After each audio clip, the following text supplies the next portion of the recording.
सभी को राधे राधे। इस ऑनलाइन क्लास में आप सबका स्वागत है। आज हम हरिशंकर परसाई जी का जो निबंध है उसका नाम प्रेमचंद के फटे जूते हैं।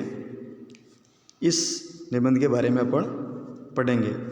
ये जो निबंध है, इस निबंध में हरिशंकर परसाई जी ने प्रेमचंद के व्यक्तित्व की सादगी के साथ एक रचनाकार की अंतर्वेदी सामाजिक दृष्टि का विवेचन करते हुए, कहने का मतलब हुआ कि ये जो निबंध है, इस निबंध में प्रेमचंद जो हिंदी साहित्य के बहुत बड़े लेखक हैं, उनका व्यक्तित्व कैसा है।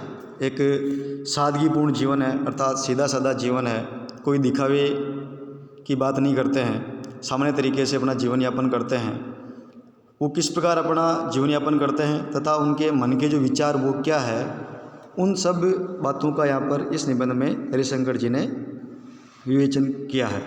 और ऐसा बताया कि आज की दिखावे की प्रवृत्ति एवं अवसरवादिता पर व्यंग्य किया है। अर्थात यहाँ पर लेखक कहना चाहते हैं कि आज दुनिया में दिखावे की प्रवृत्ति बहुत चल गई है। अर्थात आज दुनिया में हर आदमी श्रेष्ठ दिखना चाहता है, चाहे उसकी आर्थिक स्थिति कमज़ोर हो या उसकी आय भी कम हो, उसके बाद भी वह दुनिया में दिखावा ज़्यादा करता है। और दिखावे के कारण एक ऐसी संस्कृति चल गई है कि हर व्यक्ति दिखावे की प्रवृत्ति में संलग्न हो रहा है। और अवसरवादिता पर व्यंग्य किया गया और हर आदमी अवसर देखता है, मौका देखता है, अपना स्वार्थ सिद्ध करता है। इस बात को यहाँ इस निबंध में समझाया गया है। अब इनका जो निबंध है उसके बारे में अपन पढ़ेंगे। निबंध का जो नाम है वो प्रेमचंद के फटे जूते हैं। अर्थात ये जो प्रेमचंद नाम के जो लेखक हैं, इनके जो जूते हैं वो फट रहे हैं। अब वो जूते किस कारण फटे, क्यों फटे? आजकल क्या है, व्यक्ति चाहे उसको खाने में नहीं मिले, चाहे घर में ऐसी जो अनिवार्य चीज़ें हैं वो उसके पास नहीं मिले, पर जो दिखने की चीज़ें हैं वो उसके पास होनी चाहिए, ऐसा हर आदमी सोचता है। तो यहाँ पर ये प्रेमचंद है, इनके जूते फट गए हैं और फटे हुए जूते यहाँ कोई पहनना चाहता नहीं है। लेकिन यहाँ पर हरिशंकर जी कहते हैं कि प्रेमचंद के जूते जो फटे किससे हैं, अर्थात वो ऐसे नहीं फटे हैं। किस प्रकार फटे हैं वो उसका वर्णन कर रहे हैं। प्रेमचंद का एक चित्र मेरे सामने है। लेखक कह रहे हैं कि प्रेमचंद जी का फ़ोटो मेरे सामने है। पत्नी के साथ फ़ोटो खिंचा रहे हैं। सिर पर किसी मोटे कपड़े की टोपी है, अर्थात उनका वर्णन किया जा रहा है कि वो किस प्रकार के हैं। पत्नी साथ में है या फ़ोटो खिंचा रहे हैं और टोपी पहन रखी है, कुर्ता पहना हुआ है, धोती पहने हुए हैं, कनपट्टी चिपकी है, गालों की हड्डियाँ उभर आई है, अर्थात फ़ोटो में थोड़े बुजुर्ग लग रहे हैं। गालों की हड्डियाँ ऊंची दिखाई दे रही है। घनी मूंछें हैं जो चेहरे को बड़ा बड़ा बतलाती है। अब उनके जो पाँव हैं उनमें कैनवस के जूते पहने हैं, अर्थात कपड़े के उन्होंने जूते पहन रखे हैं, जिनकी जो बंद है वो बेतरतीब है। बेतरतीब का मतलब बेढंग के हैं। बेतरतीब जो शब्द है इसका मतलब हुआ बेढंग के, बंधे का मतलब बंधे हुए, अर्थात जो उनके जूते हैं वो बेतरतीब बंधे हैं, अर्थात वो लेस वगैरह उनकी सही नहीं बंधी है। लापरवाही से उपयोग करने पर बंद के सिरों पर की लोहे की परती निकल आई है। और अपन जब जूता पहनते हैं तब अगर लेस को ज़्यादा तेज़ खींच देते हैं तो वो जो गोल गोल जहाँ बटन होता है वहाँ एक लोहे की परती लगी होती है, वो भी निकल जाती है। तो उनकी लोहे की परती भी निकल गई है और छेदों में बंद डालने में परेशानी होती है। और अपने को पता है कि जब लोहे की परती हट जाती है तब उस जो डोरी होती है उसको उसमें डालने में परेशानी होती है, तब बंद कैसे भी कस लिए जाते हैं। और फिर वो है नहीं है तो जैसा भी उनको लगा वैसे ही बंद को बांध दिया और कस लिया। दाहिने पाँव का जूता ठीक है मगर बाएं जूते में बड़ा छेद हो गया है। अब उनका वर्णन किया जा रहा है कि उनके पैर में जो दाहिने पैर का जो जूता है वो तो एकदम ठीक ठाक है, मगर बाएं जूते में बड़ा छेद हो गया है जिसमें से अंगुली बाहर निकल आई है। और अपने को पता है कि जब अपन जूता पहने हुए होते हैं या जूता फट जाता है आगे से, या उसमें से अंगुली दिख रही होती है, तो अपन को भी ऐसा लगता है यार कि मेरा जूता फटा हुआ है, लोग देख रहे होंगे, लोग सोचेंगे इसके बाद जूते नहीं हैं, या शर्म सी महसूस होती है, लेकिन उनका दिख रहा है। मेरी दृष्टि इस जूते पर अटक गई। अब लेखक कहते हैं कि मेरी जो नज़र है, दृष्टि का मतलब नज़र हुआ, इस जूते पर अटक गई, अर्थात जहाँ पर छेद हो रहा है। सोचता हूँ, अब लेखक कह रहा है, सोच रहा है कि फ़ोटो खिंचाने की अगर यह पोशाक है तो पहनने की कैसी होगी, यहाँ प्रश्नवाचक लगा है। अर्थात प्रेमचंद जी की फ़ोटो में फटा हुआ जूता उसको दिख रहा है, और अपने को पता है कि अपन अगर फ़ोटो खिंचाते हैं तो बढ़िया ड्रेस पहनते हैं, बढ़िया जूते पहनते हैं, और ऐसा सोचते हैं कि यार लोगों को लगना चाहिए बड़ा अच्छा है या अच्छी फ़ोटो आनी चाहिए। परंतु उस व्यक्ति की फ़ोटो में भी ये स्थिति है, अर्थात जूता फटा आ रहा है, तो फ़ोटो खिंचाने के लिए अगर इस आदमी की ये पोशाक है तो पहनने की कैसी होगी, तो फिर वो कैसा घर पे कैसा पहनता होगा? नहीं, इस आदमी की अलग अलग पोशाकें नहीं होगी। अर्थात फ़ोटो में अगर ऐसा है तो घर पे तो बिल्कुल सामान्य और फटी हुई ड्रेस हैं या फटे हुए जूते कपड़े होंगे, अच्छी ड्रेसें इनके पास नहीं है, इसका मतलब इसलिए जैसी थी वैसी आकर के बैठ गए हैं।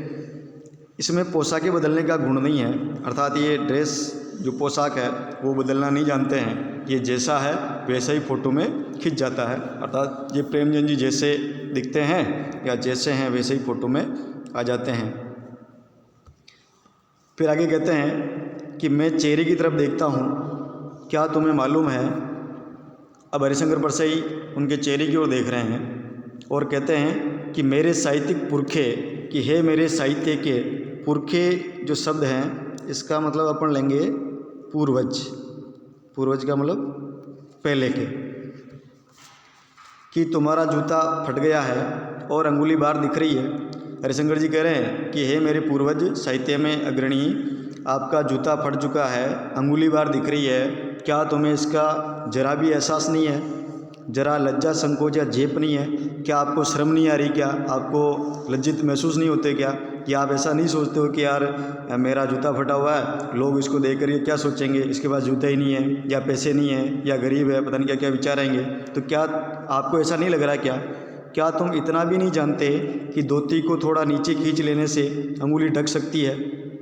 अरे भाई ठीक है, अगर आपका जूता फटा है तो आप थोड़ी धोती को नीचा कर देते, और नीचा कर लेने से ये जो जूता है वो ढक जाता, और ढकने पर अंगुली दिखाई भी नहीं देती और लोगों को पता भी नहीं पड़ता कि आप इस प्रकार की स्थिति में हैं। मगर फिर भी तुम्हारे चेहरे पर बड़ी बेपरवाही है, बड़ा विश्वास है, और फिर भी आपकी चेहरे पर बेपरवाही, कोई परवाह नहीं, कोई चिंता नहीं, जैसा है वैसा बैठ गए हो। अच्छा, फोटोग्राफर ने जब रेडी प्लीज़ कहा होगा, अच्छा जब फ़ोटो खिंचवाई होगी तब अपने को पता है कि जब फ़ोटो खिंचाते हैं तो फोटोग्राफर बोलता है रेडी प्लीज़, अर्थात फ़ोटो खींच दूँ क्या? तब परंपरा के अनुसार तुमने मुस्कान लाने की कोशिश की होगी, और जैसे ही फोटोग्राफर रेडी प्लीज़ बोलता है, सामने फ़ोटो खिंचाने वाला थोड़ी मुस्कान लाता है, तो वो भी ऐसे ऐसे होंगे। तो दर्द के गहरे कुएं के तल में कहीं पड़ी मुस्कान को धीरे धीरे खींचकर ऊपर निकाल रहे होंगे, तो आप भी ऐसे ऐसे होंगे, और आपके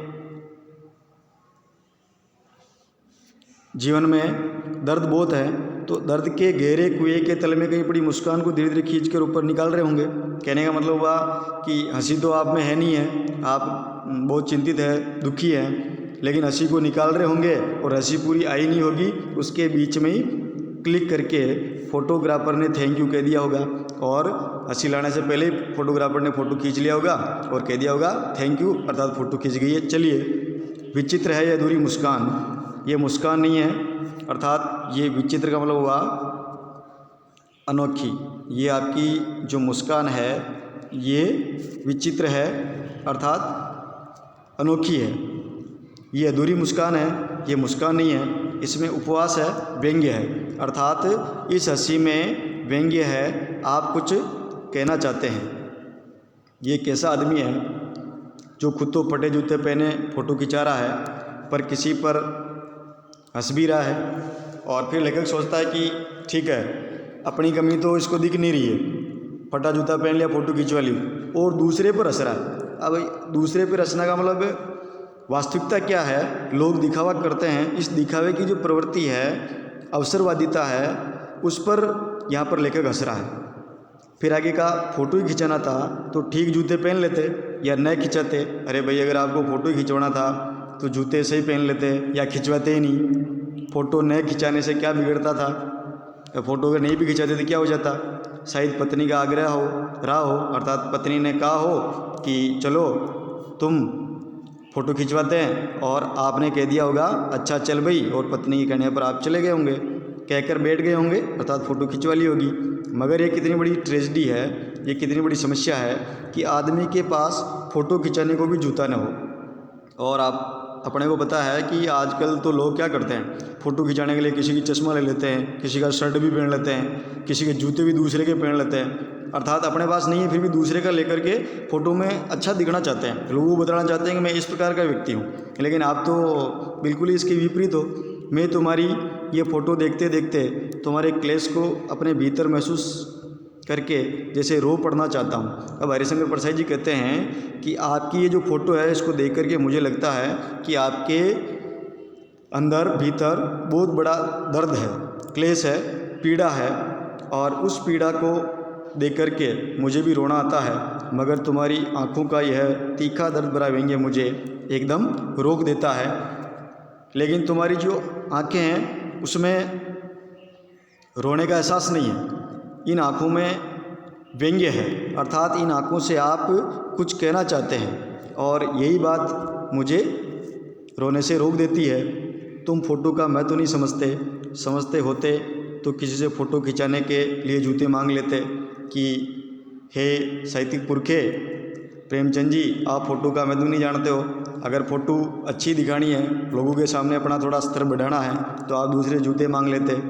लोग तो क्या क्या नहीं करते हैं, मांगे के कोट से वर दिखाई देते हैं। अपने को पता है कि आजकल अगर किसी की शादी है ना, वो शादी में कोट पैंट भी नहीं सिलवाता है। अपना कोई पड़ोसी मित्र है या मिलने वाला रिश्तेदार है तो उसका कोट ला करके भी वो शादी में उस कोट को पहन लेता है और वो शादी निकाल देता है। अब लोगों को क्या पता है कि ये कोट इसी का है, चाहे वो कितना ही महंगा है, चमकीला है, फिर भी लोग देखते हैं यार क्या ज़ोरदार कोट सिलवाया है। अर्थात ये दिखावा ज़्यादा है। और मांगे कि मोटर से बारात निकालते हैं, और जब बारात लेकर के जाते हैं तो बड़ी ज़ोरदार फोर व्हीलर जैसे बड़ी बड़ी गाड़ियाँ लाते हैं, उनके उसके अंदर बैठ के जाते हैं, और उससे जाने से लोगों को ऐसा लगता है कि यार ये जो बारात आई है बड़े स्तर की बारात है, ज़ोरदार घराने के व्यक्ति है। फ़ोटो खिंचाने के लिए तो बीबी तक मांग ली जाती है, और लेखक तो इतना कह रहा है कि लोग फ़ोटो खिंचाने के लिए बीबी तक मांग लेते हैं, अर्थात और भी जो अन्य सामग्री चाहिए वो सब मांग लेते हैं। और हे लेखक, तुमसे जूते मांगते नहीं बने, क्या आप जूते नहीं मांग सकते हो क्या? अर्थात जूते मांग लेते। तुम फ़ोटो का महत्व नहीं जानते, तुम फ़ोटो के बारे में जानते ही नहीं हो। फ़ोटो का महत्व क्या होता है? लोग तो इत्र चुपड़ कर फ़ोटो खिंचाते हैं। कहने का मतलब हुआ जिससे फ़ोटो में खुशबू आ जाए। गंदे से गंदे आदमी की फ़ोटो भी खुशबू देती है। यहाँ पर बहुत बड़ा व्यंग्य है। लोग इत्र चुपड़ कर फ़ोटो खिंचाते हैं जिससे फ़ोटो में खुशबू आ जाए। कहने का मतलब हुआ कि लोग ऐसा सोचते हैं कि जैसे अपन इत्र लगाते हैं तो अपने में खुशबू आती है, तो लोग सोचते हैं यार मेरी जो फ़ोटो है ना उसमें भी खुशबू आए, मेरी फ़ोटो इतनी अच्छी लगे कि लोगों को पसंद आ जाए, बड़ी सुंदर लगे।